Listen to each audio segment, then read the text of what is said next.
এই ব্রজে এত ঘর থাকতে আমাকে ওই বিবাদের ঘরে কেন দিল? এই ব্রজেতে অনেক ঘর ছিল, এই ঘরে কি আমাকে বসতি দিতে পারতো না? না দিয়েছে কোথায়? না কৃষ্ণ বিবাদিনীর ঘরে। তো ললিতা সখীকে জড়িয়ে ধরে, গলাটা জড়িয়ে ধরে কাটছে, ওরে সখীরে, আমি যে আকাশ পানে চাইতে পারি না, আমি কৃষ্ণ বলে কাঁদতে পারি না, আমি এমনই ঘরে বসতি করি সখী। এই নারী জনম আমি কি করে ধন্য করব যে একবার কৃষ্ণকে ডাকতে দেয় না, কৃষ্ণকে ভজতে দেয় না, কৃষ্ণ নাম স্মরণ করতে দেয় না। কারণ এই জগতে সবারই তো সবে কিছু আছে, কিন্তু গোবিন্দ ছাড়া তো আমার আর কেহ নাই। সখীরে,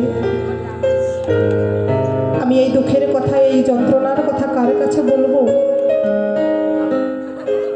তো এই যোগমায়াকে যখন আমার গোবিন্দ স্মরণ করলেন, যোগমায়া যা কিছু ঘটাবে তুমি ঘটাবে, আর আমি শুধু লীলা করে যাব মাত্র। এখনো নেই, তো আমি শুধু লীলা করে যাব, আর আমার কোনো কিছু নেই, আমি কিচ্ছু জানি না। তো একদিন হয়েছিল কি না, বংশীর দৃষ্টি হয়েছিল। এই রাধারানী আমার সদা সর্বদাই হরিনাম করছে, এই কৃষ্ণ নাম করছে, কৃষ্ণকে ডাকছে, কৃষ্ণের প্রেমে উন্মাদিনী। আমরা জানি রাধারানী মানে হলো কারো ঘরের বউ, কারো ঘরের কন্যা। কিন্তু তাই কি মা? রাধারানী কারো ঘরের বউ নয়, কারো ঘরের কন্যাও নয়। রাধারানী হলেন আমার পুরুষও নয়, আবার নারীও নয়। এই রাধারানী হলেন আমার গোবিন্দের একটি অংশ। এই লীলা করার জন্য গোবিন্দ ওই রাধারানীকে সৃষ্টি করলেন। খেলা করতে গেলে তো একা একা খেলা হয় না মা, হয় কি? খেলা করতে গেলে না দুই পক্ষ লাগে, দু পক্ষ ছাড়া কখনো হয় না। তাই গোবিন্দ ভাবলেন যে আমি যে অপ্রাকৃত লীলা করব, এই অপ্রাকৃত লীলার সাক্ষী হবে কি না, যদি আমি একটা সঙ্গী না করি, একটা সঙ্গী যদি আমার সঙ্গে না থাকে, তাহলে তো আমি সে লীলাগুলি প্রকাশ করতে পারবো না। তাই এই 64টি লীলার মধ্যে যে লীলাগুলি করলেন ভগবান, যেগুলো একবার করে লীলা করেছেন, সেগুলো হলো অপ্রাকৃত লীলা।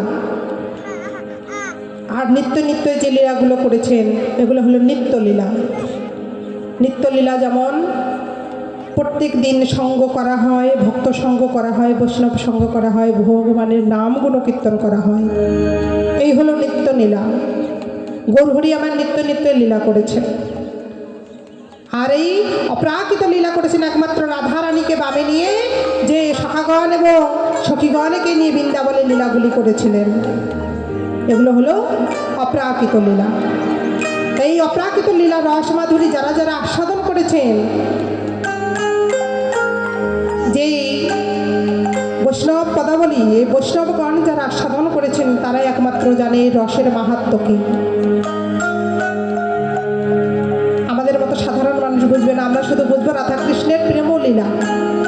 এই জগতে অনেকে বলে যে কৃষ্ণ করলে লীলা, আমরা করলে হয় লীলা। এগুলো ভুল কথা। আমার গোবিন্দ যখন লীলা করেছিল, তার বয়স ছিল মাত্র 8 বৎসর।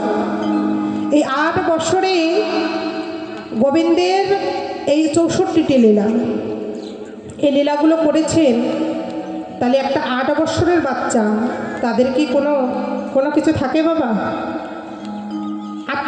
আত্ম ইন্দ্রিয় প্রীতিবাঞ্ছা তারে বলে কাম, আর কৃষ্ণ ইন্দ্রিয় প্রীতিবাঞ্ছা তারে বলে প্রেম। তো আমরা নিজেকে ভালোবাসার জন্য, নিজে ভালো থাকার জন্য যে কামনা বাসনা করি, সেটা হলো আমাদের কাম। আর যারা যে ভক্ত একবার গোবিন্দকে ভালোবেসে নিজের দেহ মন যৌবন সবই কিছু অর্পণ করে দিয়েছে গোবিন্দের চরণে, নিজের বলতে কোনো কিছু রাখেনি, তাকে বলে প্রেম। এই জাগতিক জগতে মায়াময় সংসারে শুধু আমার আমার করে গেলাম, এই সংসারের জন্য অনেক কিছু কেঁদে গেলাম, এটা হচ্ছে আমাদের কাম, এটাই হচ্ছে আমাদের কাম। আর যারা ভক্ত নিত্য নিত্য ভগবানের জন্য কাজ কাঁদে, আমার ভগবান সুখে আছে না দুঃখে আছে, আমার ভগবান খাবে না ঘুমাবে, আমার ভগবান কেমন আছে। যে ভক্ত একবার এমন করে ভাবে দেখবেন সেটাই হলো প্রেম। শুধু রাধারানী কেন মা, আমরাও তো রাধারানী হতে পারি, আমরাও তো ভগবানকে ভালোবাসতে পারি। এই রাধারানী যদি না আসতেন তাহলে কিন্তু এই প্রেমগুলো আমরা বুঝতে পারতাম না। তাই ওই বৃন্দা দেবীকে 5 ভাগে ভাগ করা হলো, মানে যোগমায়াকে 5 ভাগে ভাগ করা হলো। বৃন্দা দেবী, বড়াই বুড়ি, যোগমায়া, ভগবতী আর বৃন্দা। এই আমাদের যোগমায়াকে 5 ভাগে ভাগ করে আমার গোবিন্দ এক একবার এক একটা নাম ধরে ডাকছেন। তাই বৃন্দা দেবী এবার ভাবলেন যে রাধারানী এত বেলা হয়ে ঘুমাইয়ে আছে, আর এই ঘুমাইয়ে থাকা যদি একবার তার শাশুড়ি ননদী বা তার গ্রামবাসী যদি জানতে পারে যে সে তার মন্দিরে নেই, শয়নবিলাসে ঘুমাইয়ে আছে, তাহলে কি হবে? কলঙ্ক হবে। তাই আমার বৃন্দা দেবী কী করলেন? ওই শয়নবিলাসে গেলেন, প্রবেশ করলেন। প্রবেশ করে রাধারানীকে ডাকছে, ওরে নিশি অবশেষে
জাগো রাধা,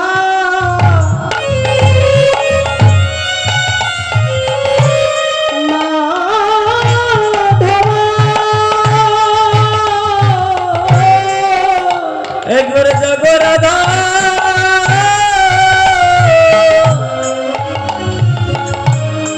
রাধা মাধব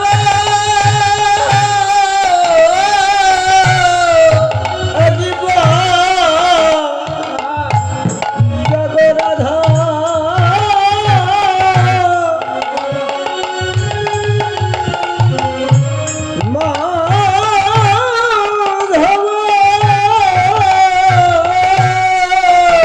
তুমি